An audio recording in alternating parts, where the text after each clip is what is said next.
To read and listen to more, please visit satyaish.net/audio.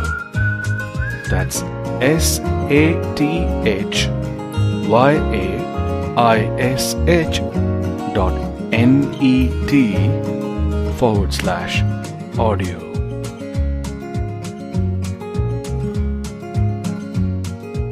An Irish airman foresees his death. A poem by W.B. Yeats. Read by Satyaish Chakravarti.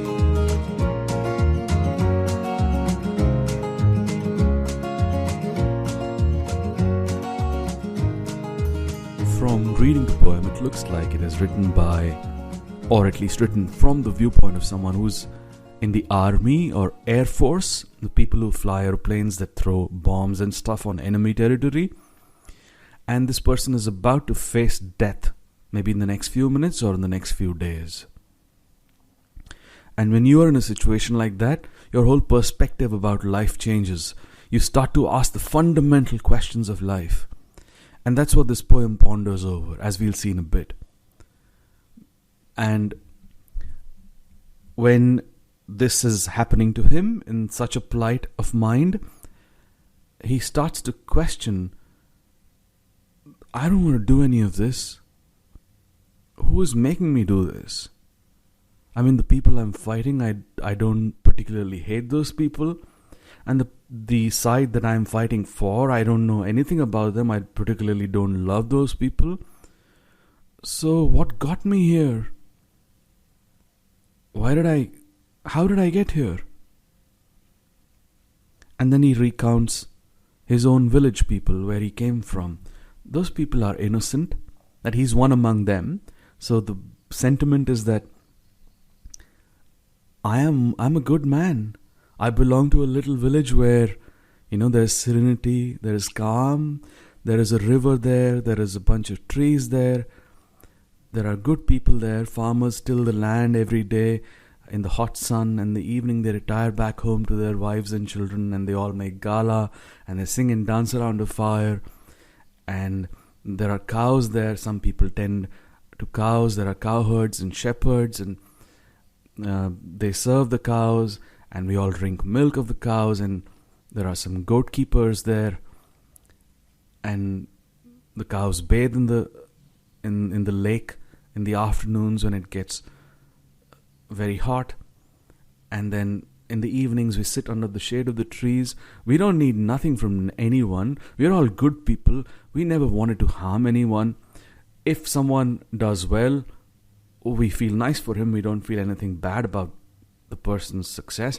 If someone doesn't do nicely, or someone is suffering, then we try and go and help them. That's the kind of people I belong to. So I'm one of those people. I'm a good man. I didn't get into this of my own sake. I don't want to kill anyone. What's going on? How did I get here? And then he starts to retrace his steps back to how he got here. He says, did someone put a gun to my head asking me to do this? No, absolutely not. I did it of my own accord. But then I don't want to do this. So then who's making me do it? And did someone cheer me into this? No, absolutely not. And then pondering over that, he says, that's the punchline. He says, it was a lonely impulse of delight. A lonely impulse of delight. I think this is the central line of this poem, the core of this poem, and also the answer to his malady or his quandary, his penetrative introspection, self-inquiry as to how did I get here? Who told me to be this thing that I am? What a meaningless job this is. And before we talk about a lonely impulse of delight, I suddenly caught a train of thought I wanted to talk about, which is sometimes, as in this job, in this airline job, you're supposed to kill people. Now, if you kill someone or you hurt someone who you don't like or you hate, that's another matter, although that's bad. Killing anyone or hurting anyone is definitely bad. But that's a different ball game. Because you have it in you personally to do some harm to someone, that's a different thing, which you should never do. But if you don't have anything against anyone, you're asked to kill those people just because someone else has an axe to grind with them. So if you're asked to do something bad, not of your own accord, by someone, and no one is forcing you to do it, you, out of some foolish reason which you haven't really thought about, you agreed to do it. And then in some honest and truthful moments like these, life sort of shatters you, shakes you up, forces you to think of these questions. What am I doing? Why am I doing this? I don't want to do this. This is bad. And therein sets a kind of depression. There are lots of people who do bad things because someone tells them to do it. And it's not just bad things. If you just do anything that is meaningless, and you're doing it because someone else has asked you to do it. Now you can apply this to any kind of job in the modern times. Most jobs, because of our scale of operation, of industry, every industry has scaled out so hugely that whether your company makes biscuits or aeroplanes, ultimately if you sit in an office in any one of those companies, you're doing pretty much the same thing, which is having meetings with some management type people, explaining to them what we did yesterday and what we're going to do today, and then making some spreadsheets or writing some documents or listening to some meeting notes or something, or listening to some PowerPoint presentation, all of which kind of in and of themselves, they don't have any meaning. So one somehow, at some honest moment of truth, tends to think, what the hell am I doing? Like, what am I doing actually? And you see a lot of people on LinkedIn, sometimes they make these statements like, wow, it's so lovely, my passion is to make aeroplanes and I get paid to do it. No, dude, you're not making aeroplanes. You don't know anything about aeroplanes. You're probably just having meetings all day long with another bunch of people who don't know anything about aeroplanes. And so when you do something like that, at some point, it's very natural to get depressed or sad. There's a stony sadness that can sometimes catch you unguarded. And that's what this poet is going through, or the person whose viewpoint is being portrayed is going through.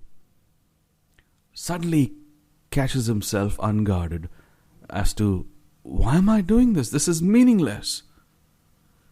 I think it was Dostoevsky. Yes, it was Dostoevsky who said something to the effect that if you wanted to destroy a man completely and to mete out to him the worst kind of punishment, then all you had to do is to make him do work that was completely meaningless, completely devoid of meaning all the time.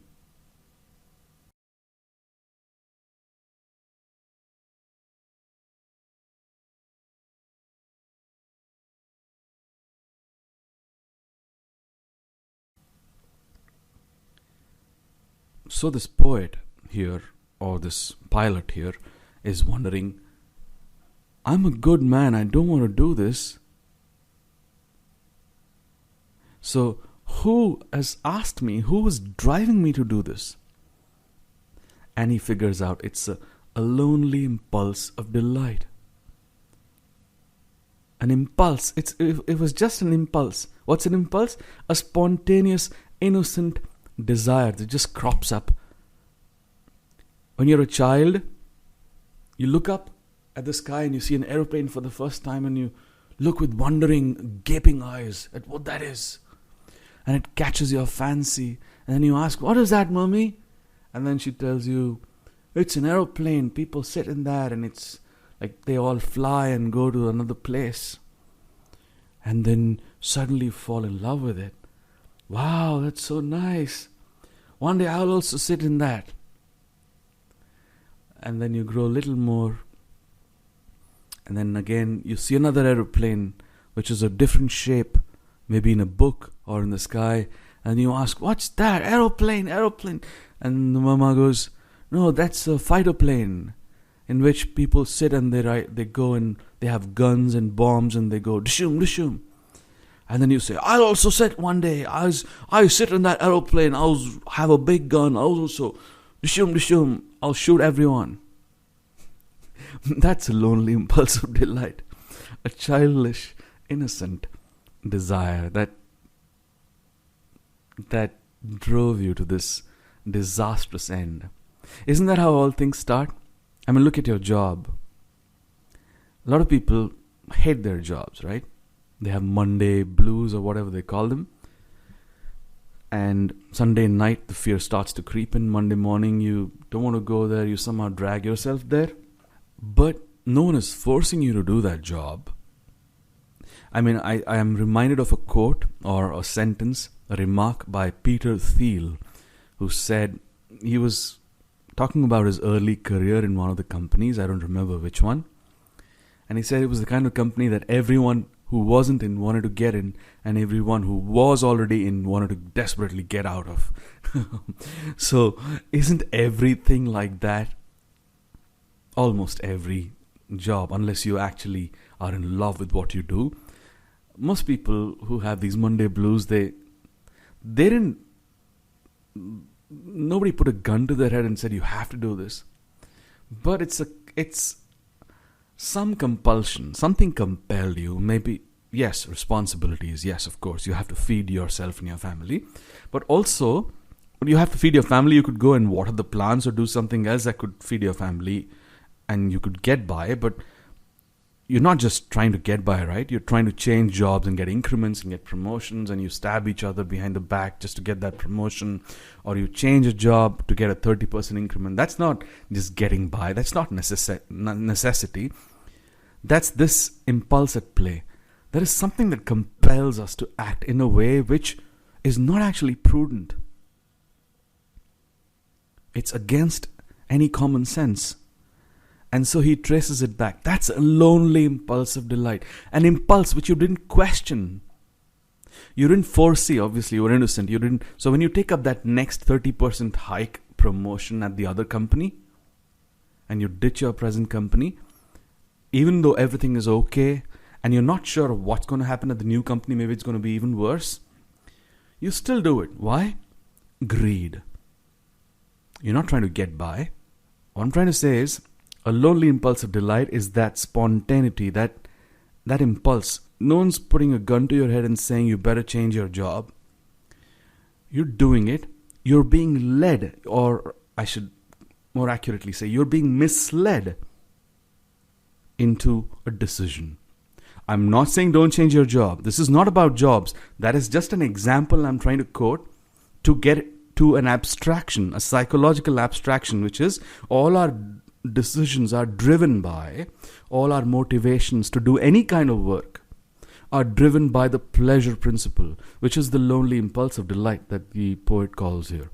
It's an innocent impulse. It's a spontaneous thing. We don't sit with it and question it. A lonely impulse of delight drove to this tumult in the clouds. And then he clinches the whole thing, saying, then I balanced everything and thought, all the years that have gone by have been a waste. And all the years that are to come are going to be a waste. So, hell, why not? There's no difference between life and death. If this life is meaningless, then why not die for a cause? You're anyway going to die. So, that's the whole crux of this poem. Now, is this poem negative? No. I don't think so, because while it appears to be negative, it is not negative. I think negativity and positivity are simply points on one single spectrum. Which means, what I'm trying to say is, if you get negative and then get more negative and more negative and more negative, there will come a point when you will automatically turn to positivity. The next point will be positive on that line. And then you go more positive, more positive, more positive, ultra positive, and then you go back to negative. Or you can call it a circle or a spectrum that alternates between different tendencies or different volitions of negativity and positivity. So this poem sort of doesn't end on a complete note. So it appears to be negative. What I'm trying to say is, consider this. The Buddha said, Sarvam Dukham, right? Everything is suffering. Everything is suffering. Okay, that's very negative, right? No, it's not. Then he says, there is a reason for suffering. The cause of suffering is desire. Okay, that's still negative because we can't help but have desires, so we're kind of doomed, right? No. Then he says there is a way out of suffering. And the fourth point, this is the way out of suffering.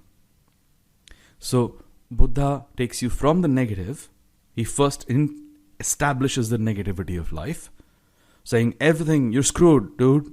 You're screwed. No matter what, you're screwed. Now, if he had ended there, that would have been negative. But he carries on the spectrum, and we arrive at positivity. And he says, well, don't worry, panic not. There is a reason for your suffering, and here are the steps to remove suffering. So this poem, if you were to take the fourfold path of the Buddha, this poem sort of only sings the first two notes of the poem, saying that, dude, I'm screwed, I'm doomed. And then the second point is, I trace back my doom to an impulse of delight. That's it. Now, it ends there. Had he gone a little further, I'm not trying to criticize the poem, I'm not even saying anything about the poem. The poem was a beautiful one. I remember it from my school days. In 8th or 9th class, I think we've all had it in our CBSE syllabus, English. I'm just saying that this is not a negative poem. If it basically, actually it's a beautiful poem because it forces you to ponder over the main important questions. It springs up, it sprouts out from the surfaces and the depths of our unconscious. The most fundamental questions of life, which we actually ought to be asking ourselves. Actually, that's the only thing we ought to be asking ourselves. The questions, who am I? What's going on? What's all this? How did I get here? What is life? What is this thing that I'm living? What is this thing that I'm calling a door, my mother, chair, table, tree, river, cup? What is this actually? If I were to remove the names, the words, and the mental abstractions, the ideas that have been imposed on my mind of the objects that I am looking at, what are they actually? Everything, we've learned to objectify everything. This is a mouse, this is how you use it. This is a door, this is a thing for your use. This is a cupboard, this is how you use it. It is for your use, it is an object for your use. That's how you start looking at everything then. You objectify everything. That is a cow, that is an object of your use. It gives you milk. That's all is the business you have with it. I'm not trying to be negative, I'm just saying we have been taught a very objective view of reality, and this poem sort of almost comes to the border of questioning everything about life, which is what happens when you have either a Satori moment or a moment where you're actually just about to die, which is what Dostoevsky had when he was about to be shot in the concentration camp, and then it got cancelled or called off at the last moment. He had a few seconds of where he saw the beauty of life shining in its glory. And I think that's what this poet is almost coming to. Is there a purpose to life? And it sort of ends on a grim, gloomy note that, well, everything is all a waste. Which I think needed to be inquired into more. There is definitely a purpose of life. There is a purpose to life. And it's a beautiful purpose. Life is beautiful. Life has a purpose, a definite aim, a definite purpose. I'm not going to tell you in point blank words what it is, but I have left some clues in the related section on this page. If you go to this page where I have this poem, then feel free to check out the related links at the bottom of the page to see what I'm trying to hint at. Now the poem.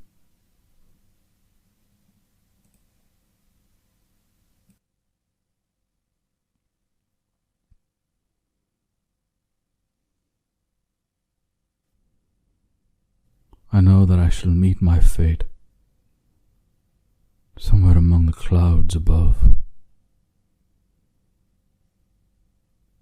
Those that I fight, I do not hate. Those that I guard, I do not love.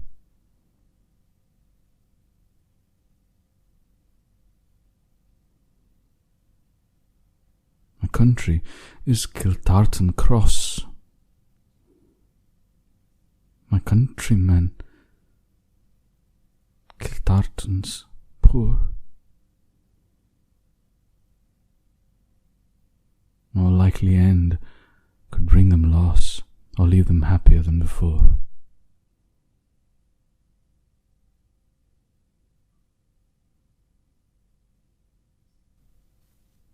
Nor law, nor duty bade me fight,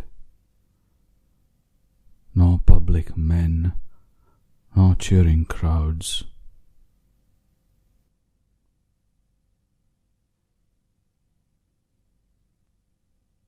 A lonely impulse of delight.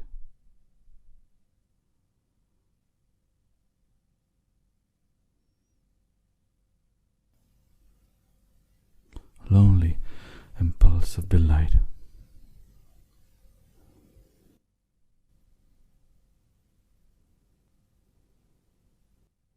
A lonely impulse of delight drove to this tumult in the clouds.